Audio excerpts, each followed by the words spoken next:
Hey mga mamshi, tara samahan niyo ako magluto ng ginataang gabi. Maggisa muna tayo. Inuna ko ang luya, sinunod ko ang bawang at ang sibuyas. Ito naman yung gata. Yan yung huling piga. Yan ang unahin natin na ipakulo. Naglagay pala ako dito ng Knorr cubes at magic syrup.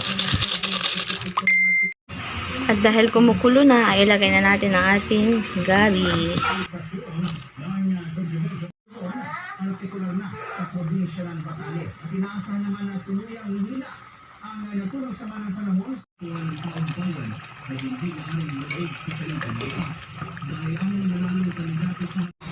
Ngayon ay ilagay naman natin ang ating gata, yung unang biga. Mas lalong sa